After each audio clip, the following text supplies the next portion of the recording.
Pemirsa, ada yang ngasih tahu saya, ada petugas bandara dipecat katanya. Setelah saya cari-cari informasinya, jadi begini ya. Petugas bandara yang jilat-jilat tangannya Bahar akhirnya dipecat kan?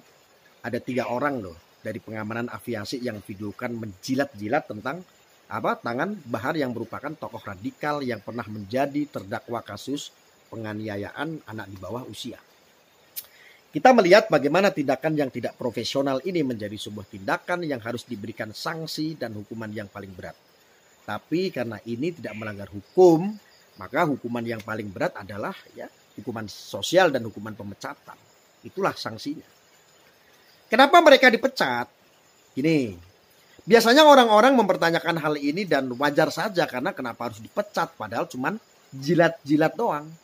Tapi saya kira ini bicara tentang etika dan peperangan terhadap radikalisme yang terjadi.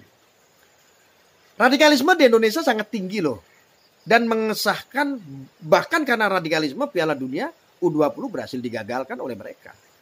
Gara-gara timnas Israel yang akan datang ke Indonesia dan ditolak oleh kader partai PDIP dan PKS, FIFA pada akhirnya menjadikan itu salah satu alasan terkini membatalkan Indonesia sebagai tuan rumah. Tentu hubungannya dengan para penjilat tangan Bahar Smith sangatlah erat, yakni radikalisme yang didewa-dewakan dan dielulukan petugas security aviasi memberikan pelayanan istimewa terhadap Bahar Smith di bandara. Dalam video yang saya tonton sekitar 35 detik tersebut terlihat Bahar baru saja turun dari pesawat dan ada sejumlah petugas yang jilat-jilatin tangan dia yang merupakan terpidana kasus penganiayaan remaja. Setelah itu 2 atau 3 petugas berseragam langsung mengawal ketat Bahar dari Garbarata alias jet bridget atau lorong penghubung antara pintu pesawat dengan bandara. Dan di video yang potongan lainnya kelihatan banget para petugas itu tunduk-tunduk seperti ketemu sama orang penting saja.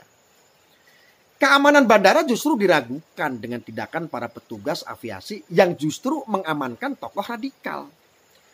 Tapi pada akhirnya ada berita bahwa petugas tersebut dipecat. 3 orang sudah dikeluarin karena terindikasi dengan radikalisme, yakni cium-cium dan jilat-jilatin tangan Bahar. Di dalam bandara sendiri kita harusnya tahu bahwa radikalisme itu sangatlah menjadi ancaman besar bagi penerbangan. Apalagi peristiwa-peristiwa di mana pesawat dibajak oleh kaum radikal yang sampai pada akhirnya menabrakkan dan menghancurkan World Trade Center di Amerika saat itu. Kita tahu bahwa penerbangan dan radikalisme itu harus terpisah sejauh-jauhnya. Bahkan bercanda soal bom saja akan membatalkan sebuah penerbangan loh. Dan orang yang bercanda itu akan diproses hukum dengan sangat amat berat.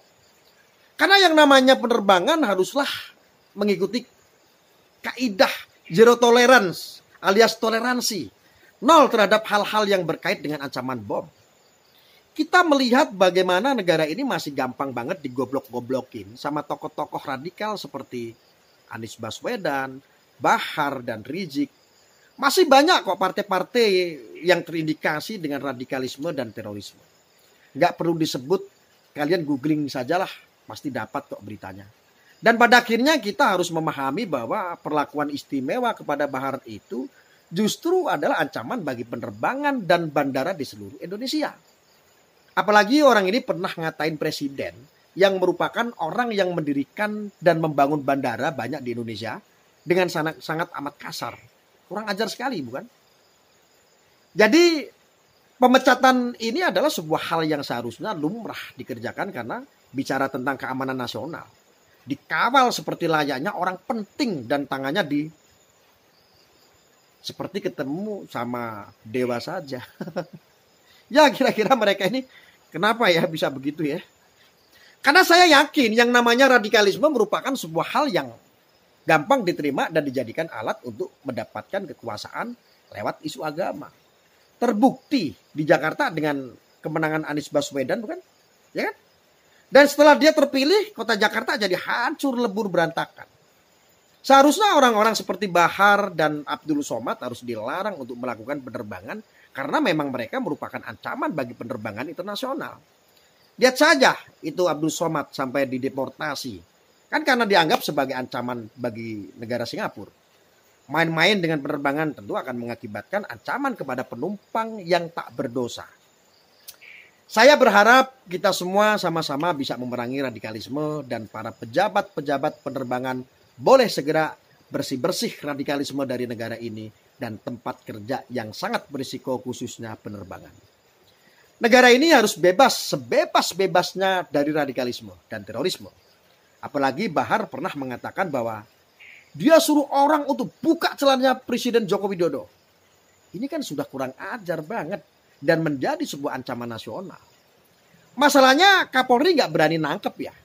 Petugas itu dipecat dan harus mendapatkan akibat dari tindakannya jilat-jilatin Bahar dan menunjukkan bahwa radikalisme itu ada di bandara. Makanya ayo kita harus bekerja sama ya. Ini juga kewajiban kita sebagai rakyat Indonesia. Di luar Polri dan TNI, bela negara itu wajib dari paham-paham, dari serangan paham-paham radikalisme.